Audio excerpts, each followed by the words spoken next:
queria que você fechasse os seus olhos um minuto. Feche os seus olhos. Enquanto o teclado vai liberar alguma canção. Eu queria que você fechasse os seus olhos.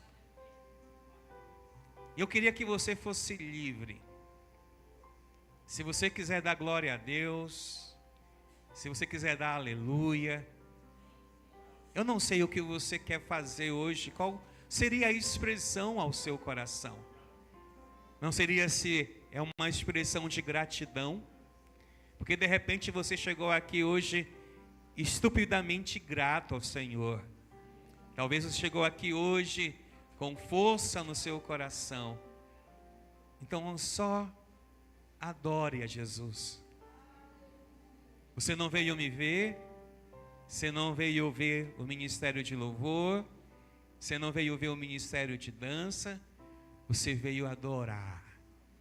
E essa é a expressão que você precisa ter essa noite. A expressão de um adorador. E não importa quais sejam as circunstâncias, você só precisa adorá-lo.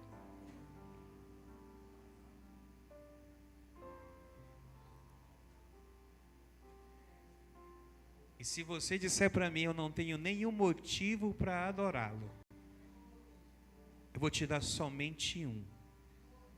E se ele não for o suficiente, eu sinto muito. Tem muita gente que saiu de casa hoje e não vai voltar para ela, porque faleceu. E aqueles que morrem não podem adorá-lo. Somente os vivos podem adorá-lo. E se você está vivo, adore. Porque morto você não conseguirá adorá-lo. Esse é um motivo que eu tenho para te dar hoje. Você está respirando. Você está andando. Você comeu. Você ficou com a sua família. Você teve um dia talvez maravilhoso. Então esse é um bom motivo para você adorar a Jesus. Graças te damos, Senhor. Bendito seja o teu nome. Louvado seja o teu nome, Senhor. Para sempre seja louvado o teu nome. Obrigado, Senhor. Obrigado por sua graça que nos alcança. Obrigado pelo seu amor que nos alcança diariamente. Obrigado pela força, pelo fôlego de vida, pelo ar que respiramos, pela comida que comemos, pela cama que dormimos, pela casa que temos. Obrigado pelos nossos cônjuges, obrigado pelos nossos filhos, obrigado pela saúde, obrigado porque o Senhor tem cuidado de nós em todo o tempo. Em todo o tempo podemos ver o teu cuidado na entrada e na saída, no regresso, Senhor, para nossas casas. Na hora que vamos a qualquer lugar, protegidos estamos, guardados estamos, porque anjos estão diante de nós, nos protegendo e nos guardando, porque a palavra do Senhor diz que o anjo do Senhor acampará ao redor daqueles que o temem. Nós te tememos, nós te louvamos, nós te bendizemos, Senhor, então nós te damos graças. Graças por tudo, Senhor, graças pela salvação, que não merecíamos, que nós não tínhamos condições nenhuma de tê-la por nós mesmos, mas Jesus veio a este mundo, morreu por nós e nos deu condições agora de sermos chamados filhos de Deus. Filhos de Deus, Senhor, pelo sangue derramado, pela ressurreição da vida, pelo poder de vencer o diabo, pelo derramamento do teu Espírito, Senhor, e pela esperança de um dia poder estar na tua presença, Senhor, pela esperança de um dia olhar nos teus olhos e dizer: eis-nos aqui, Senhor. Obrigado, Senhor, por sua presença. Genuinamente ela é a diferença em qualquer ambiente, Senhor. Ela é a diferença, Senhor, em um grupo grande ou num grupo pequeno. A diferença não está em um homem, ela está na tua presença, Senhor. E é isso que nós queremos, a tua presença, Senhor, porque a tua presença, ela é incomparável. Incomparável é a sua presença. Amém. Amém, queridos.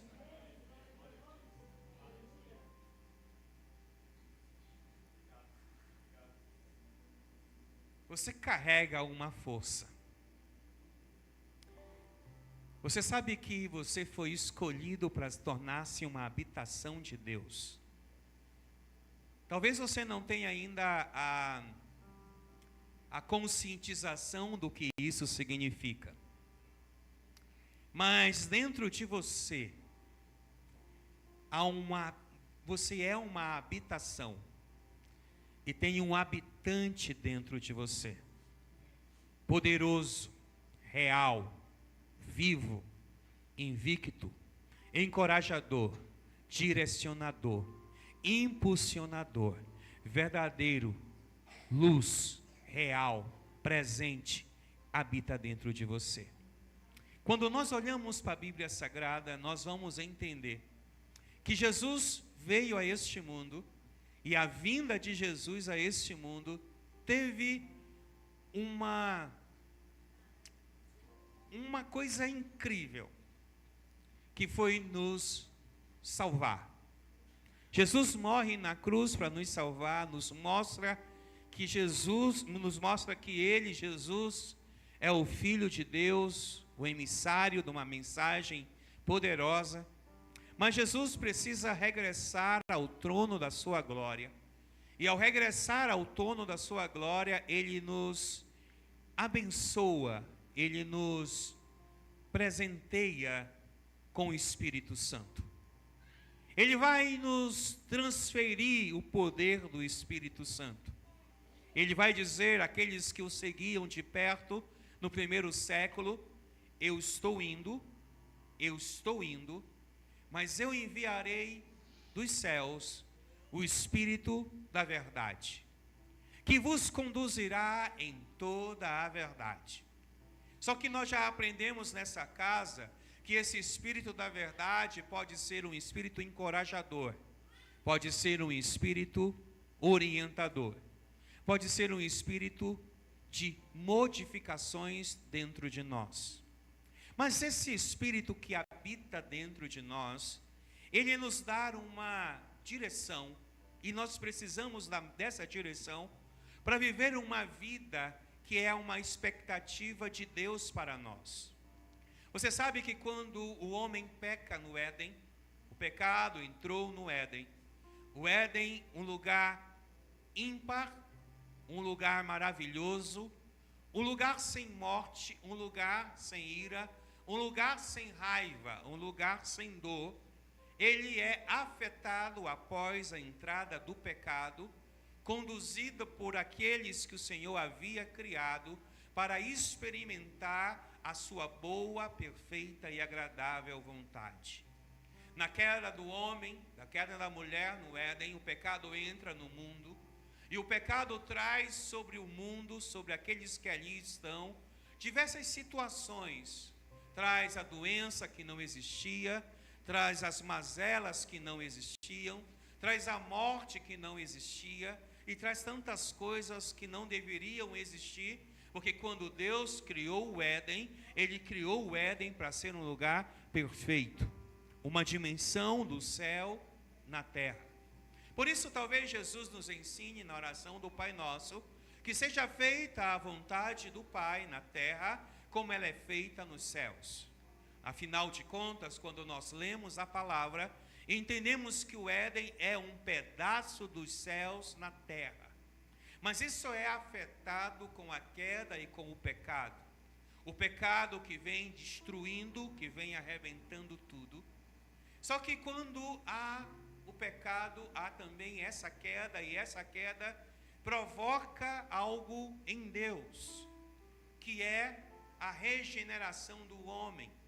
Porque Deus não cria o homem para viver debaixo de um jugo. Deus não cria o homem para viver debaixo de uma mazela. Deus não cria o homem para viver debaixo de doenças. No Éden, Deus vai dizer e vai deixar isso claro, que o pecado havia entrado. Mas depois desse pecado que entrou, adentrado no Éden, haveria um momento que um ser superior iria pisar na cabeça daquele que provocou o pecado. Ele vir e ele se manifestaria.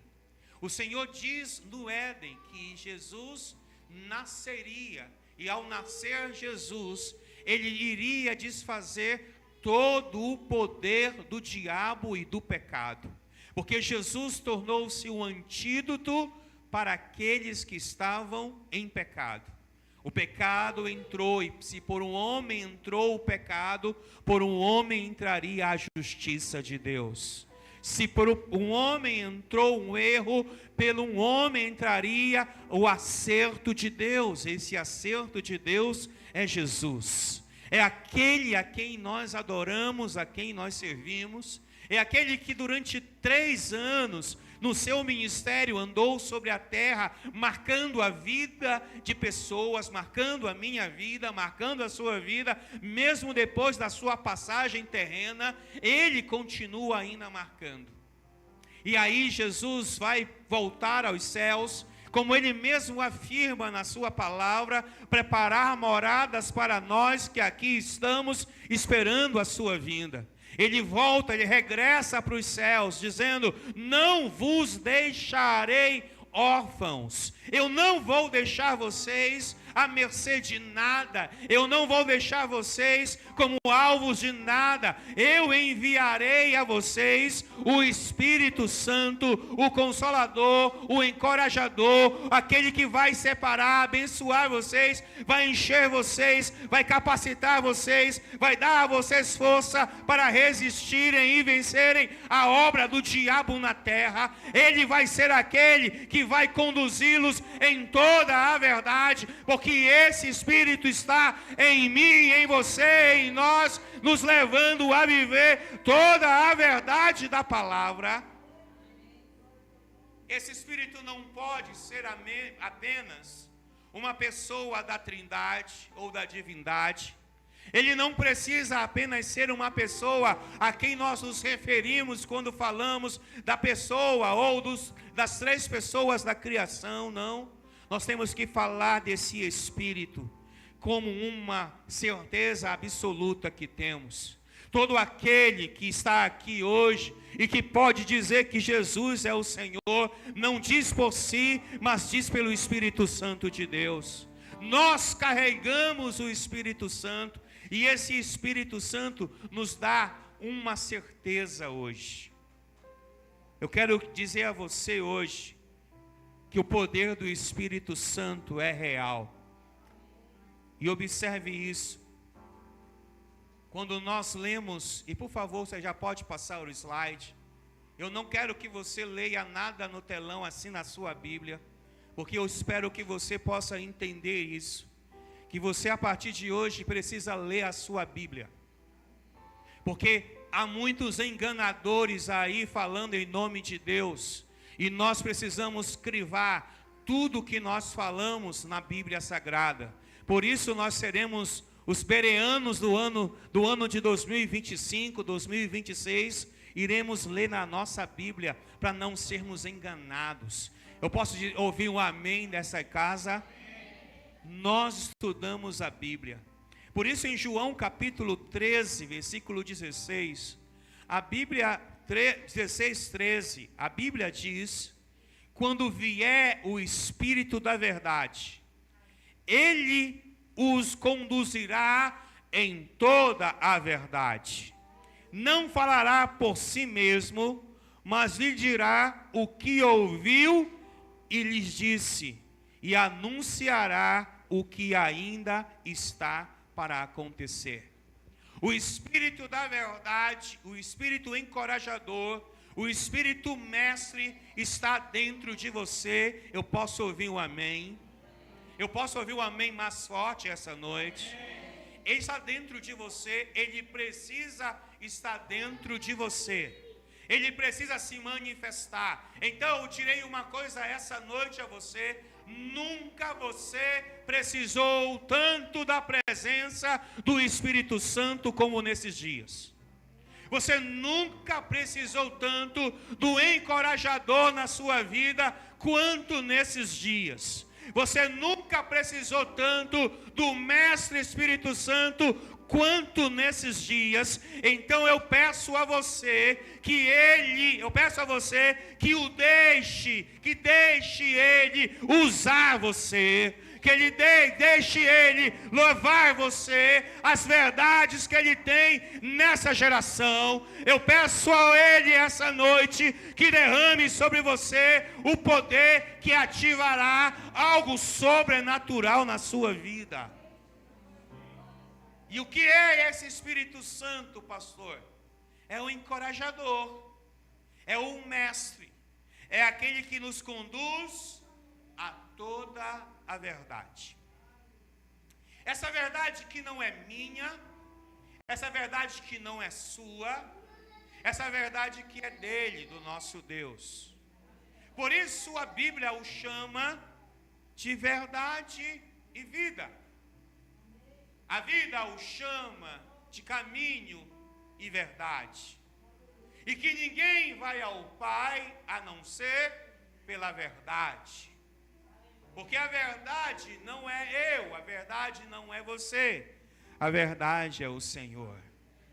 E quando eu tenho essa verdade, eu consigo entender algumas coisas. Porque essa verdade não pode ser meramente um chavão. Você não pode usar o texto como um chavão para você, às vezes, pautar aquilo que você acha que é a sua verdade. Porque a sua verdade não se compara à verdade dele. E às vezes um texto sem contexto é apenas um pretexto. Quando nós temos pretextos, nós até usamos a Bíblia para fundamentar algumas coisas que achamos que é certa. Mas o que é certo em Deus pode ser muito contrário ao teu certo. Por isso observe uma coisa. Das verdades que eu quero te dizer da palavra e desse Espírito Santo, a primeira é que esse Espírito traz sobre nós convicção, arrependimento e uma nova natureza. Amém, queridos? Ele traz essa verdade sobre nós. Convicção, de quê, pastor? Arrependimento, de quê, pastor? E uma natureza nova do quê, pastor? O Espírito Santo dentro de nós inicia o processo de mudança dentro de nós. E nós precisamos de mudanças, irmãos. Nós estamos vivendo uma era onde cauterizamos os nossos pensamentos, cauterizamos até a nossa espiritualidade. Não conseguimos reagir com uma espiritualidade sadia diante de algumas coisas. Por quê? Porque foi cauterizado em nós uma verdadeira espiritualidade.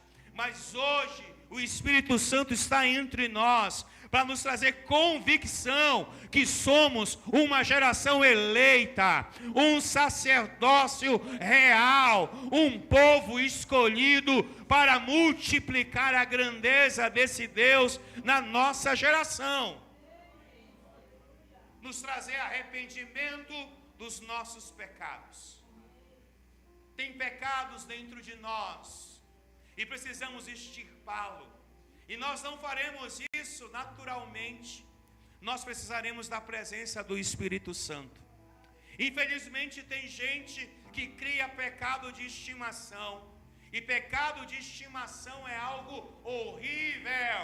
Porque uma vez que ele toma o lugar, dificilmente conseguimos mexer com ele. Mas nós oramos essa noite para que o Espírito Santo nos traga arrependimento dos nossos pecados e que nos traga o entendimento dessa verdade hoje. O Espírito Santo atua na minha consciência, na sua consciência, mostrando a nós o nosso estado de pecadores e a necessidade de salvação, especialmente o pecado de não crer naquilo que a palavra diz. Eu estava trabalhando isso esses dias. Quantos de nós ouvimos a palavra? Quantos de nós somos instruídos nela? E mesmo assim, temos uma resistência em crer nela, em obedecê-la. Às vezes ouvimos a palavra, damos amém, glória a Deus, estamos impulsionados por ela, mas quando estamos de frente dos nossos inimigos, os nossos desafios, retrocedemos porque nós temos medo de viver o que a palavra diz. Essa noite eu quero pedir ao Espírito Santo que ele te convença desta verdade, porque essa verdade vai libertar você, e você vai viver uma dimensão real daquilo que o Senhor tem para a sua vida. Observe em João capítulo 16, do versículo 8 e do versículo 9, a Bíblia diz o seguinte: quando ele vier, quem virá? Quem virá? O Espírito Santo. Por isso que eu te disse, aprenda a ler os contextos dos textos.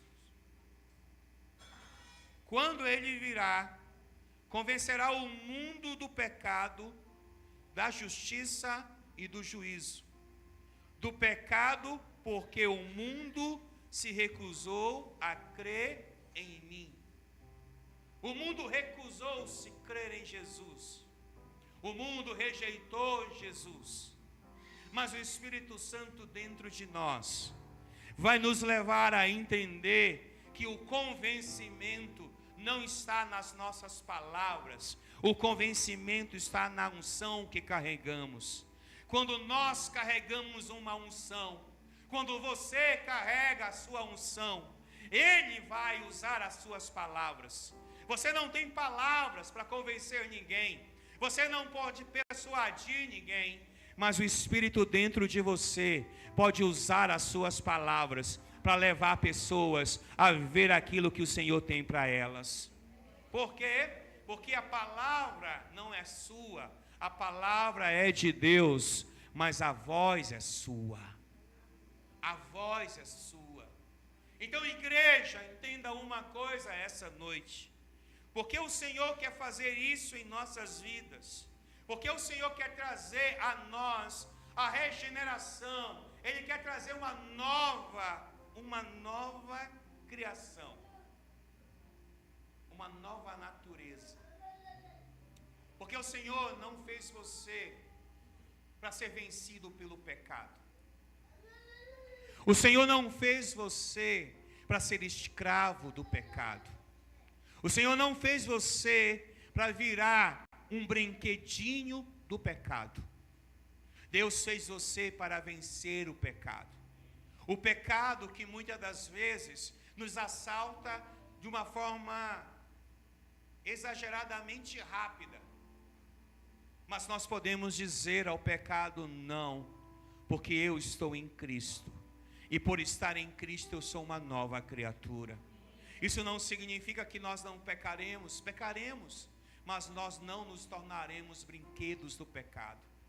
O pecado não vai mais nos dominar, porque nós não somos mais aqueles que se deixam levar pelos pecados, nós somos aqueles que venceram o pecado.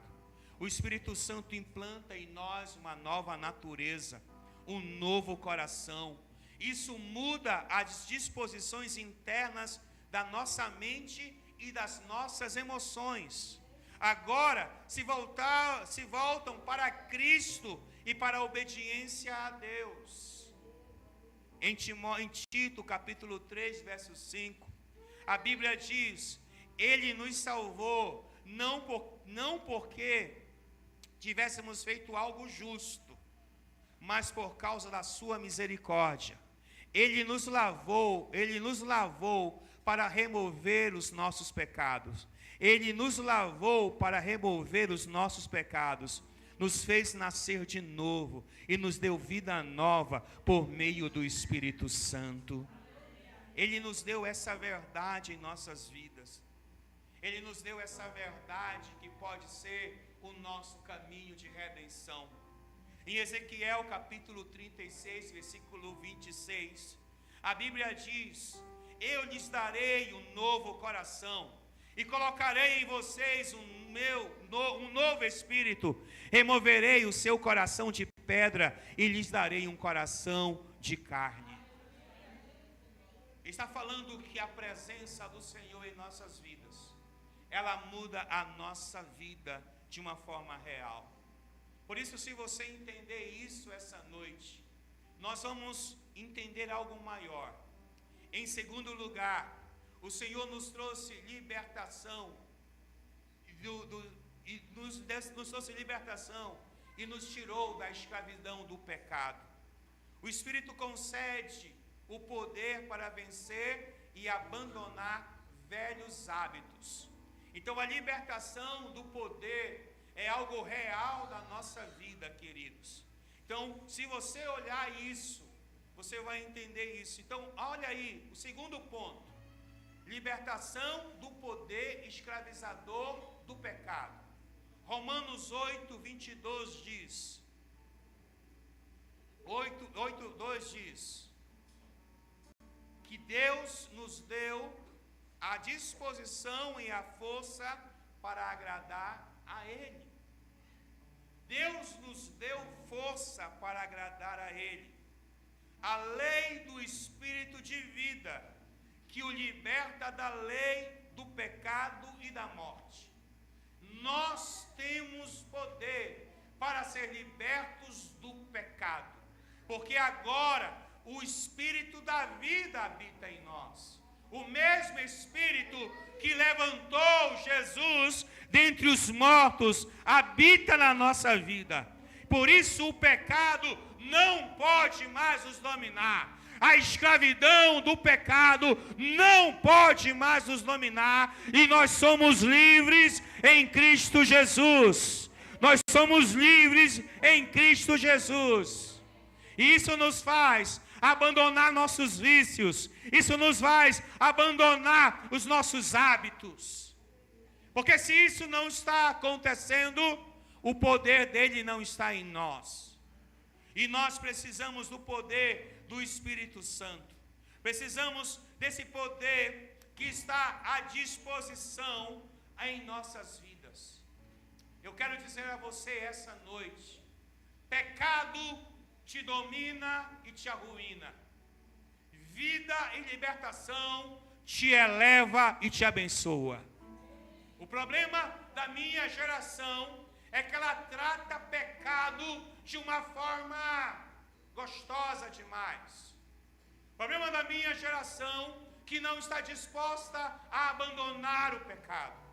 A minha geração nem mais fala de pecado dentro dos templos, porque falar de pecado afronta as pessoas. Mas o pecado é a razão daquele que veio morrer por nós na cruz. Foi o pecado que ele veio desfazer. Foi o pecado que ele veio vencer. Foi o pecado que ele veio arrancar das nossas vidas. E é por isso que nós nos chamamos de adoradores do Cordeiro de Deus. Porque o Cordeiro de Deus tira o pecado do mundo. Enquanto não nos conscientizarmos que nós precisamos vencer o pecado, sempre teremos uma desculpa diante de Deus.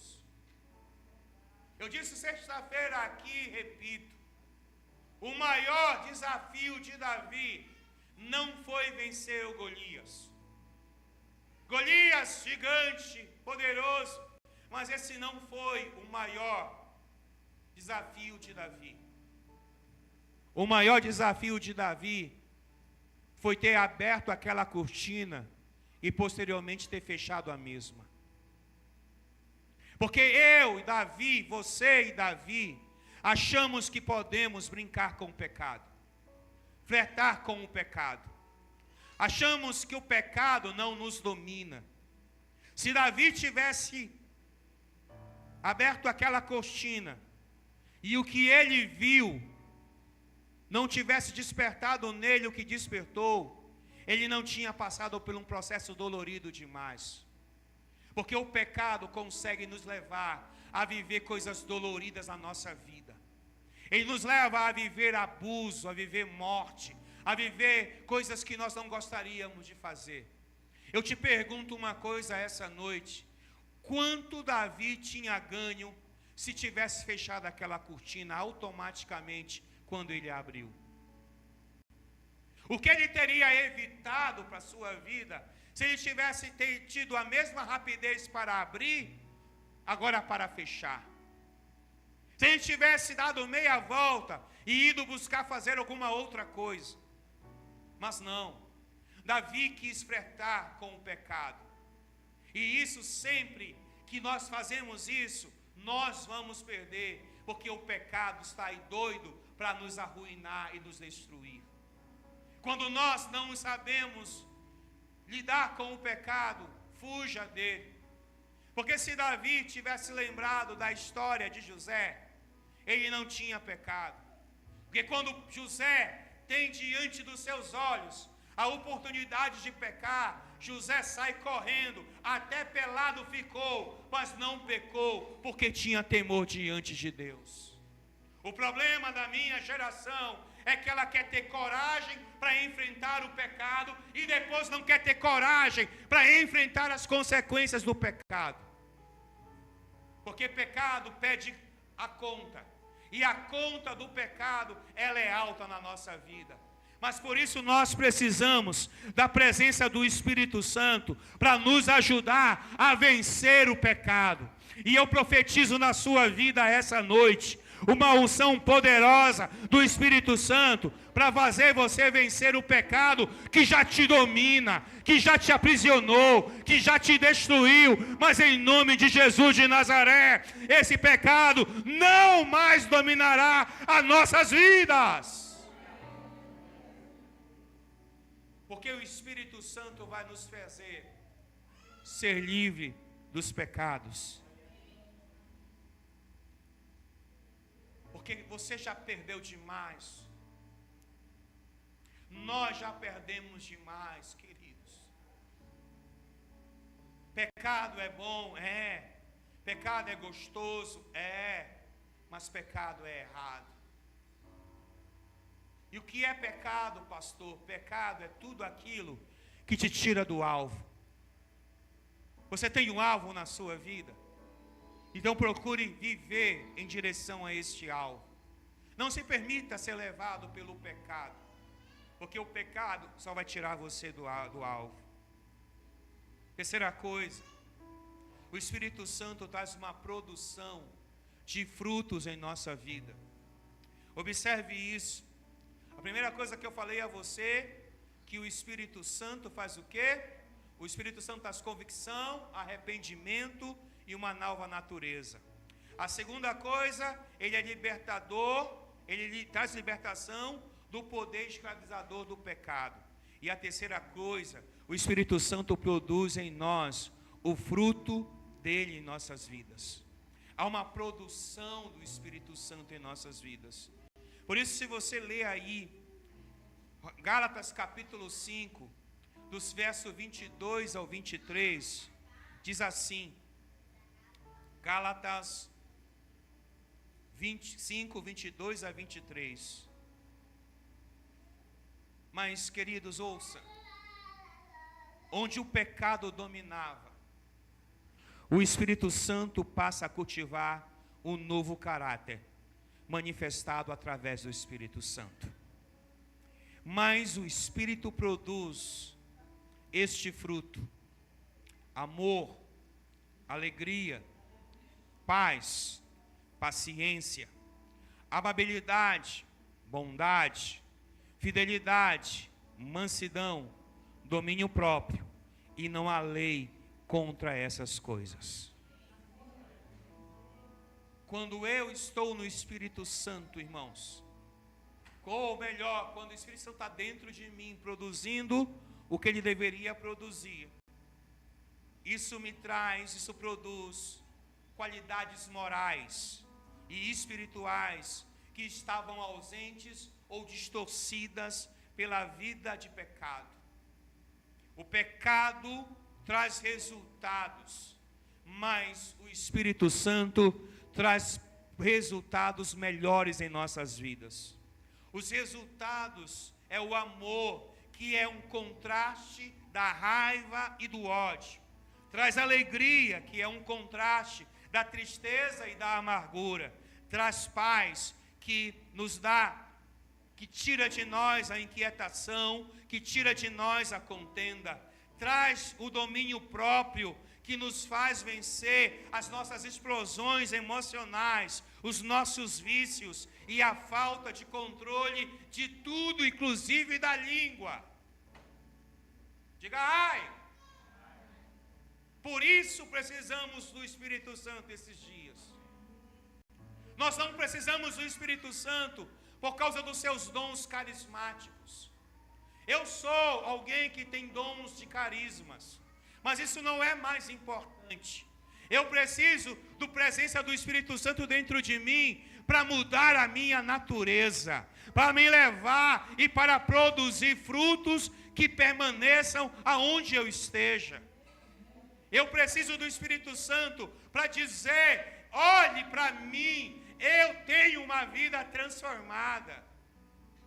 Ser um exemplo, ser um canal de bênção, ser um milagre de Deus, ser um instrumento de Deus. O Espírito Santo dentro de você não é uma redoma fechada, mas é uma explosão da glória do Senhor. O Espírito Santo dentro de você levará você a uma vida transformadora e uma vida que transforma outros. Eu quero dizer a você essa noite, pelo amor de Deus, deixa o pecado para lá e toma banho na presença do sangue de Jesus. E toma esse banho e busca a presença do Espírito Santo para o rio de água viva fluir de dentro de você. Porque enquanto isso não acontecer, seremos crentes meia boca. Irmãos, o que levou a igreja do primeiro século a ser a igreja que foi? Ela não tinha Bíblia, ela não tinha os cultos que nós temos, elas não tinham a metade de toda a informação que a Bíblia nos traz.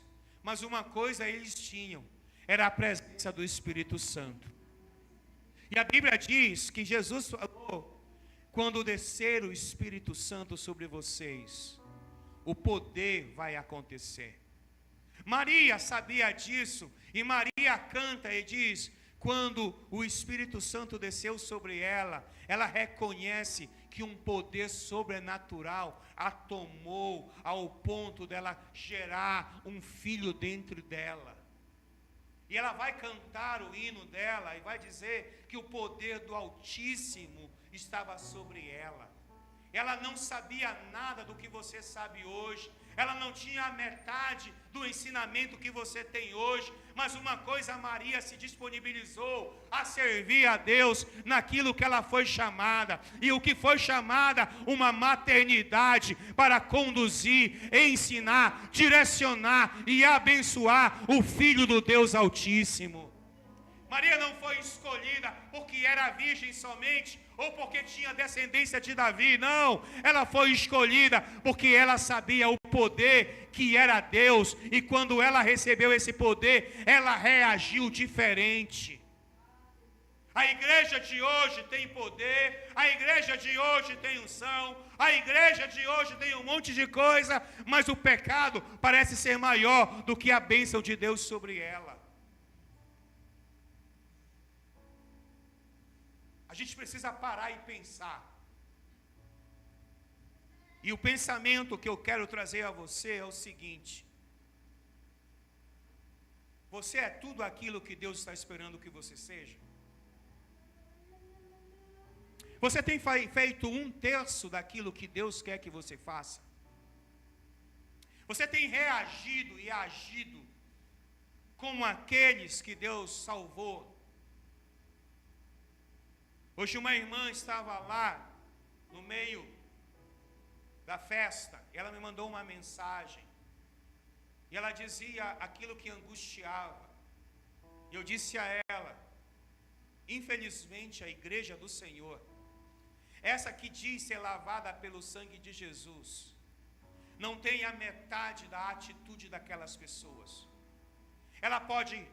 Ela só tem poder para criticá-las. Ela abre a boca e diz que aquilo ali é errado, que aquilo ali está tudo bem, que seja. Mas a minha pergunta a essa igreja: o que é que ela faz de sacrifício, de doação, de entrega, de doação, como essas pessoas fazem?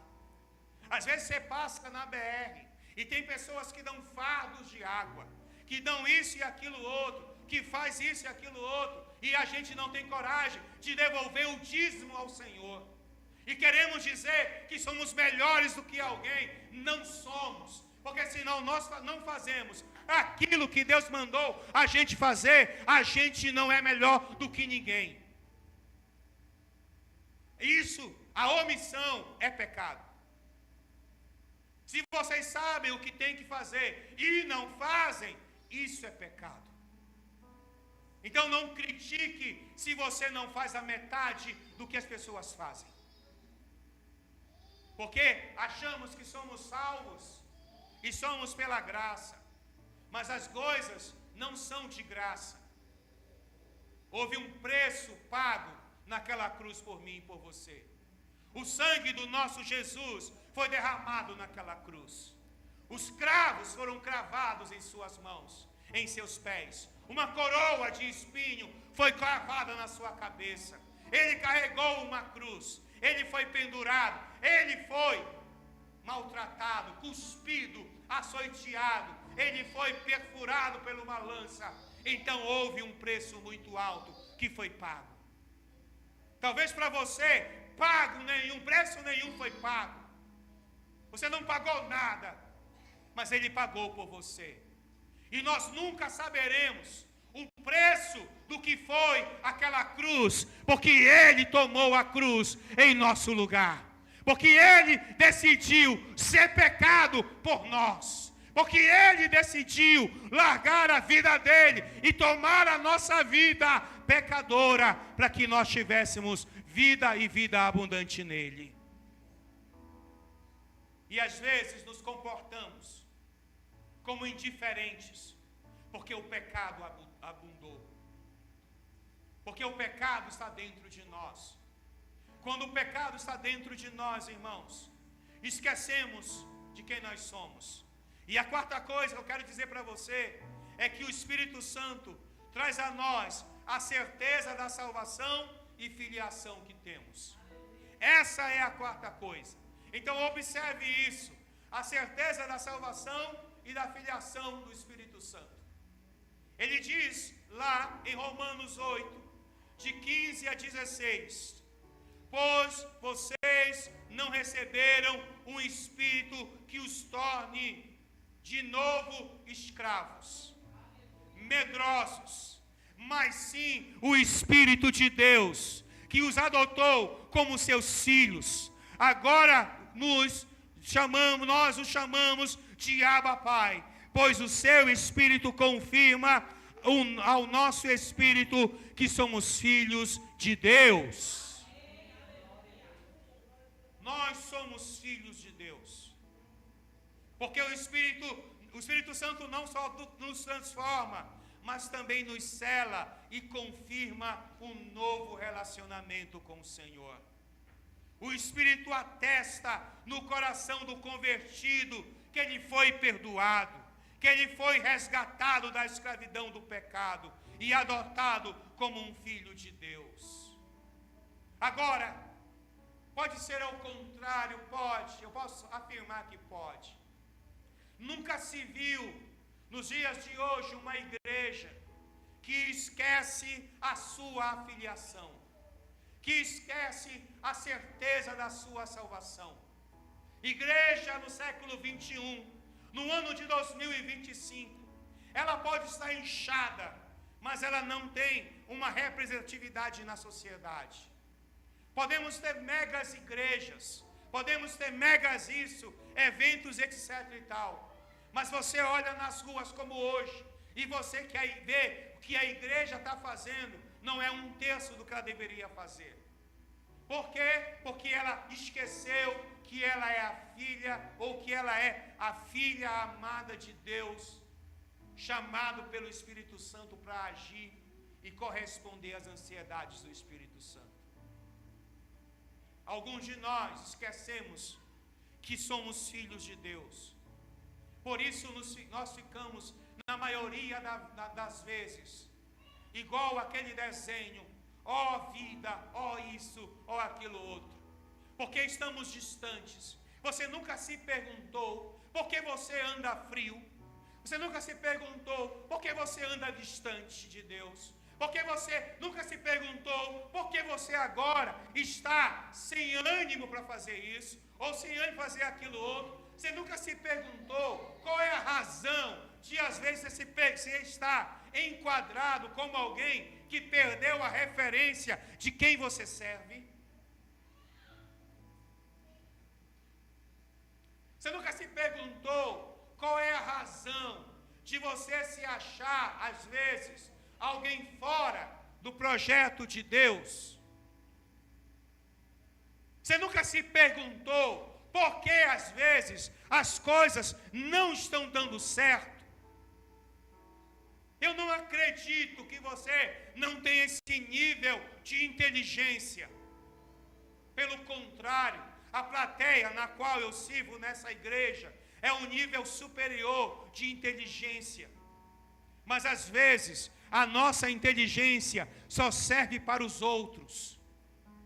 Só sabemos dar conselho para os outros. Só sabemos apontar o erro dos outros. Só sabemos fazer isso e aquilo para os outros. Mas não temos coragem de olhar para dentro de nós e fazer as perguntas certas. Por que eu estou desanimado? Por que eu estou distante? Por que eu estou frio? Por que eu não consigo mais sentir? Por que eu não consigo sentir nada? Eu não choro mais. Eu não estou mais me divertindo no Senhor. Eu perdi a alegria da minha salvação. Você já se perguntou isso? E se você já se perguntou isso, qual é a resposta que você vai dar? A mais automática que eu ouço: culpa é do pastor. É o pastor que é o culpado. Porque a igreja, ela não vai, não sobe, não anda. Não. Porque o seu pastor hoje é mais crente do que ele é quando ele se converteu. Porque eu não dependo da igreja para ter um avivamento. Eu não dependo do culto para me orar. Eu não dependo do culto para me louvar. Eu não dependo da igreja para fazer nada. Porque a minha motivação primária é servir ao meu Senhor, que morreu na cruz do Calvário por mim. O que eu sou aqui é o reflexo do que eu sou na minha casa e no meu quarto. Porque se no meu quarto eu não consigo orar e não consigo buscar a Deus, não é na igreja que eu vou conseguir. Porque a igreja é apenas uma concentração. A igreja pode se movimentar no mover de Deus. Mas o mover de Deus não está ligado a um culto dominical. Está ligado a uma vida diária com Deus. E se você não tiver vida diária com Deus, você vai ser um belo sepulcro caiado. Um sepulcro bonito por fora. Gente que até vai elogiar, dizendo: olha, como aquele irmão e aquela irmã parece ser um belo servo do Senhor. Mas se olhar para dentro, está destruído. está arruinado, porque perdeu o relacionamento com Deus que ele serve. E vou repetir o que eu falei no início desse culto. A presença do Espírito Santo na nossa vida hoje é uma questão de sobrevivência. Crentes sem a presença do Espírito Santo não sobreviverão. E eu posso te mostrar uma coisa. Quantas pessoas que você já viu dentro da igreja sendo uma bênção, um milagre ambulante, testemunho lindo, levantava a mão, adorava, cantava, tocava, pregava, e hoje está lá fora, no mundo e no pecado. Quantos pastores se levantaram e caíram? Quantos irmãos se levantam e caem? E caem por quê? Porque acham que controlam a sua vida. E esquece que quem controla as vidas das pessoas é o Espírito Santo. É o Espírito Santo que nos mostra a seriedade do que é viver caminhando com o Senhor. E tudo aquilo que nos desvia do alvo é pecado. E às vezes o pecado já habitou dentro de nós e nós não queremos mais mexer com isso. Eu quero te dizer uma coisa como seu pastor. E usufruo dessa autoridade para isso. Não brinque com esses dias. Não brinque com o espírito que há no mundo.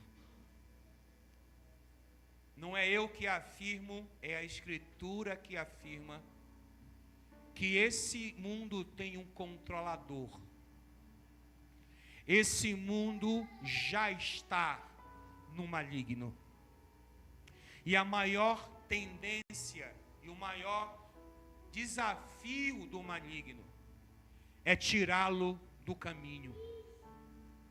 É por isso que coisas boas vêm. Ouça o que eu vou dizer a você agora. Por isso eu te adverti a ter cuidado com o espírito que há no mundo. Se vier uma situação que apareça a você o diabo com chifres, por mais que ele não tenha, com rabo, por mais que ele não tenha, e tridente, você certamente dirá: sangue de Jesus te repreenda, porque você é um religioso. Sai de reto, Satanás. Natural você fazer isso. Mas se ele te trazer uma proposta, de uma forma que você seja ludibriado, aos homens que estão aqui, teremos um exemplo. Se uma mulher bonita vier, uma mulher estupidamente bonita, vir dar em cima de você, você nunca vai dizer que é o diabo que veio. Você vai dizer que você que é o gostoso. Você que está arrebentando. Porque você se esqueceu de olhar no espelho quando saiu de manhã da sua casa. Porque você não tem às vezes condições. Não porque você não é belo. Porque você tem algumas circunstâncias aí que não são apropriadas. Então o que acontece? Acontece que se você tiver esse tipo de situação, você não vai repreender isso em nome de Jesus. Você vai dizer: uau, eu estou arrebentando. Mas cuidado, isso pode ser tão envio do diabo quanto você imagina que não seja. Boas propostas não vêm de Deus somente.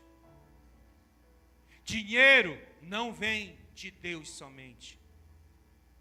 Aplausos não vêm de Deus somente.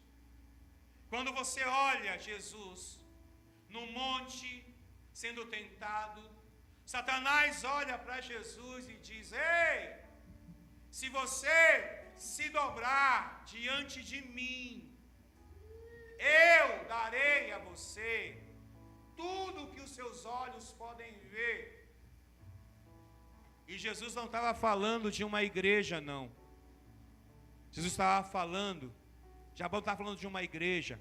O diabo estava falando de dinheiro e de poder, de aplausos. O diabo estava falando de coisas que estavam ali. E Jesus disse para o diabo: olha para mim e presta atenção. O Senhor disse para o diabo: diabo, está escrito, somente ao Senhor teu Deus adorarás. Mas o problema é que hoje você não está disposto a dizer não ao pecado, às boas coisas, porque você acha que agora você merece desfrutar das boas coisas, e quando você dá fé, você já se distanciou, já esfriou, já arrebentou a sua vida. Porque o diabo, ele não quer saber de você, ele só quer te arrebentar, mas ele não te arrebenta com as coisas ruins primeiro, ele te arrebenta com as coisas boas. Você está me entendendo essa noite, irmãos? Então diga um amém ou diga um ai aí. Porque o peixe é o maior exemplo que eu tenho. O peixe morre pela boca. O peixe vê no anzol, ou uma minhoca, ou qualquer outra coisa, ele acha que o alimento chegou de graça. Ele vai lá e abocanha. Quando ele abocanha, o pescador tira ele de dentro d'água e ele vira um peixe frito depois. É assim que o diabo faz. É assim que o pecado faz. E o pecado não pode mais nos dominar. Porque agora somos nova criatura, salvos em Cristo Jesus, e temos uma afiliação em Deus. Você entendeu isso essa noite? Eu não sei qual é o seu pecado. Eu não sei qual é o pecado que está dominando você. Mas uma coisa eu sei: Jesus morreu para te dar vida. E o Espírito Santo está dentro de você para te ajudar a vencer o pecado da sua vida. Mas ele não vai te ajudar se você não quiser. E eu não vou transferir essa responsabilidade para o Espírito Santo. Eu não sou doido. Eu não vou ser igual a Adão. Adão, quem te falou que tu está nu? Ah, Senhor, o negócio pegou. E de quem é a culpa, Adão? Da mulher que tu me destes. Não terceirize culpa. Porque Adão poderia dizer: tu quer comer, mulher? Tu come, mas eu não como. Sabe qual é o problema? É que a gente é Maria, vai com as outras. Nada contra a Maria Joaquina, que é ela que começou esse negócio aí. Mas não é culpa do diabo não, hein? Não é culpa de ninguém, é tua culpa às vezes. Mas você reluta a dizer que a culpa é de todo mundo, menos sua. Mas eu quero dizer uma coisa para você hoje, de verdade. Aonde abundou o pecado, superabundou a graça de Deus. Aonde abundou o pecado. É uma luta. É uma luta diária. É negar a si mesmo todos os dias. É dizer, é bom, é gostoso, mas eu não posso, eu não quero, não dá. É fechar os meus olhos, é arrancá-los se for preciso, Mas é uma luta. Uma luta.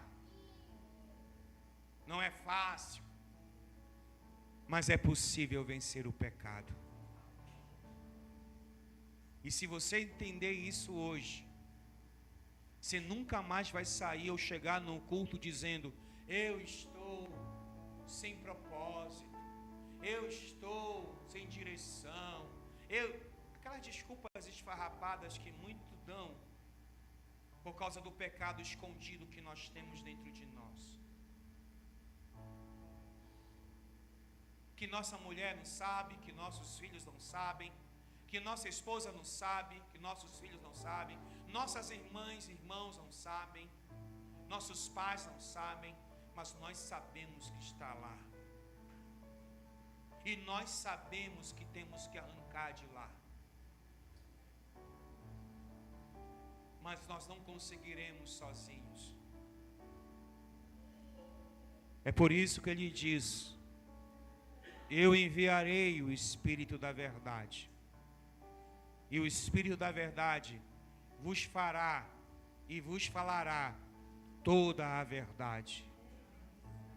Talvez você tenha vindo a esse culto e não quis ouvir sobre pecado. Uma igreja se combate o pecado. Se ela deixar de falar sobre o combater o pecado, ela deixou de ser uma igreja e virou um clube coach. Ele sara a alma, ele sara o corpo, mas ele sara também o espírito. Quero te convidar a fechar os seus olhos aonde você está. Curve a sua cabeça.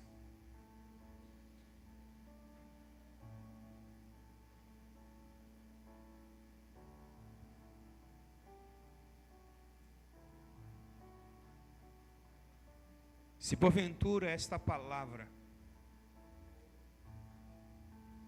te confrontou,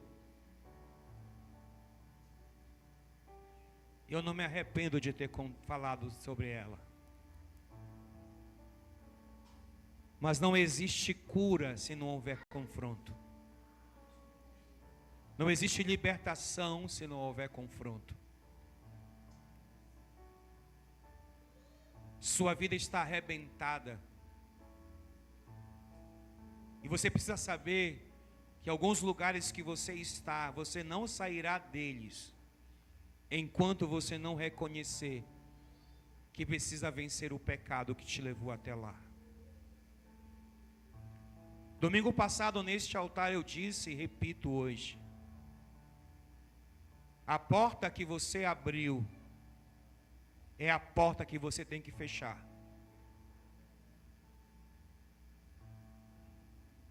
Tem coisas na sua vida que não foi ninguém que abriu, foi você mesmo.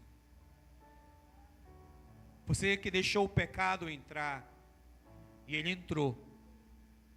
Porque o pecado, ele não tem nenhum tipo de zelo, de respeito.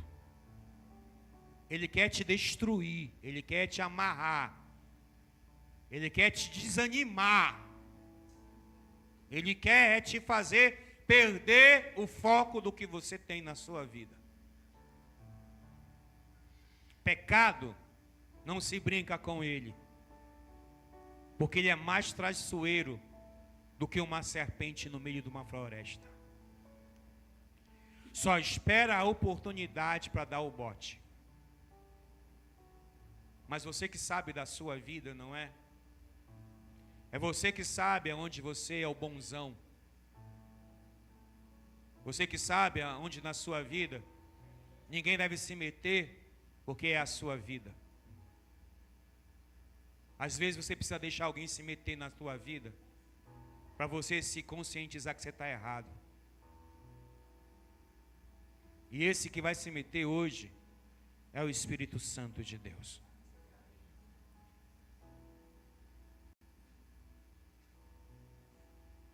Se porventura, ao ouvir essa voz, essa mensagem, você entendeu que existem áreas na sua vida que se transformaram em castelos intransponíveis de pecado,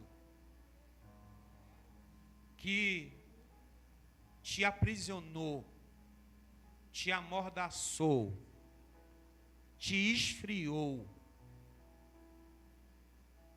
Se você entendeu isso, você pode se levantar aonde você está hoje. Eu quero orar com você hoje. Eu não sou melhor do que você. Eu tenho lutado profundamente em áreas na minha vida que me dominaram por anos. E o domínio do pecado é assustador, é destruidor. E se você entendeu isso hoje, eu estou te dando essa oportunidade em Cristo, de ficar em pé no seu lugar e orar comigo hoje. E eu vou orar, e não importam quantos estejam em pé. Eu já estou em pé, então para mim já é suficiente. Porque pecados reconhecidos, pecados têm nomes, e aquele que confessa o seu pecado encontra misericórdia. Eu prego o que eu creio, eu não prego o que eu ouço por aí. Sua vida, você que sabe. O meu papel é apenas pregar para você. Eu não posso mudá-la mesmo. É você que vai mudá-la.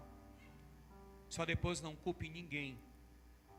Seja homem e mulher suficiente para reconhecer que o pecado é seu e você tem que lidar com isso. E você tem que acertar tudo isso.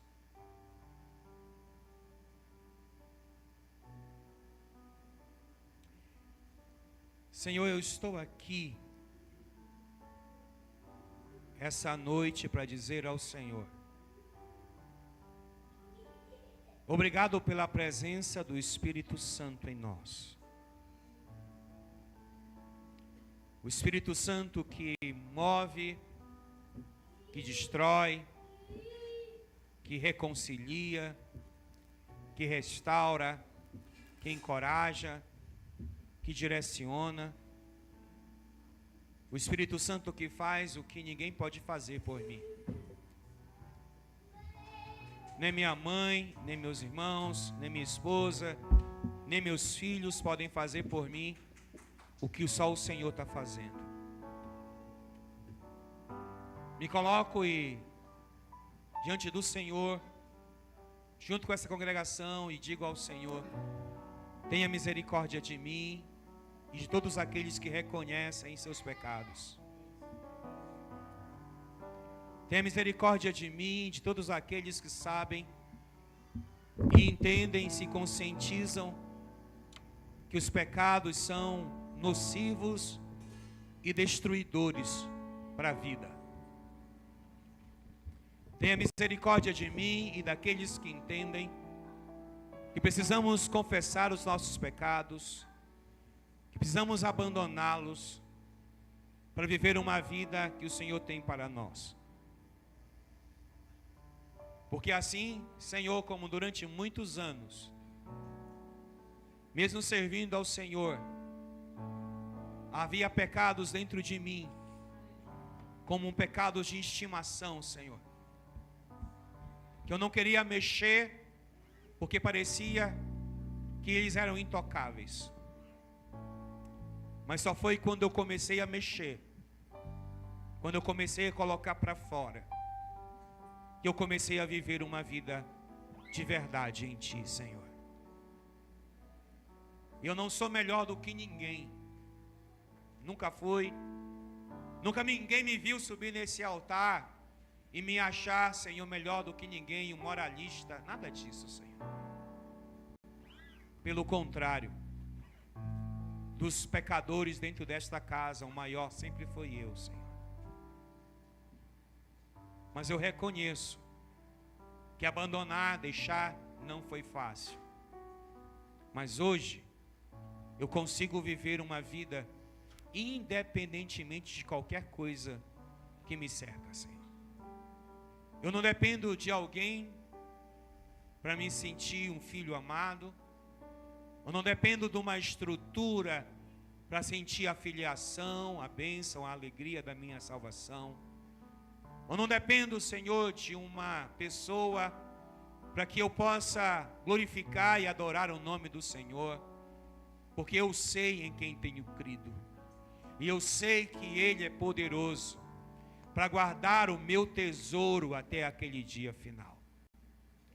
Eu sei, Senhor, que a vida, ela é difícil, complicada, que coisas boas acontecem, mas nem tudo que é bom vem de Deus, mas tudo que Deus faz sempre será bom. Então eu entendo isso essa noite. Eu queria muito que aqueles que têm seus egos maiores do que qualquer outra coisa entendessem isso também essa noite. Porque o Senhor não brinca de ser Senhor. O diabo não brinca de ser diabo. O inferno não brinca de ser inferno. O céu não brinca de ser céu. Mas muitos de nós brincamos de ser crentes. E aí está o maior segredo de todos: deixarmos de brincar. E a brincadeira, Senhor, ela vai nos custar caro. Porque quem brinca com fogo acaba se queimando. Por isso, Senhor, ajuda-nos. Me ajuda, Senhor, me ajuda. Eu quero ser encontrado com o Senhor como um homem santo. Eu quero ser um pastor, Senhor. Eu quero ser um marido. Eu quero ser um pai. Eu quero ser um filho. Eu quero ser um tio. Eu quero ser um cunhado. Eu quero ser um amigo que esteja debaixo da dispensação do Senhor. E que o Espírito Santo se mova. E que eu entenda isso, Senhor. Que com o Senhor não se brinca. Quem quiser brincar, Senhor, que vai brincar, mas eu não quero brincar. Eu já fui muito penalizado pelas minhas brincadeiras com o pecado, Senhor. Eu sofro no corpo as minhas brincadeiras com o pecado. Eu não quero mais isso para mim. E nem quero isso para minha descendência. Então, se eu romper agora com o pecado, minha descendência não irá provar da maldição que eu carregava, mas da bênção que eu carrego, Senhor. Então eu quero deixar isso essa noite, em nome do Senhor Jesus. Amém.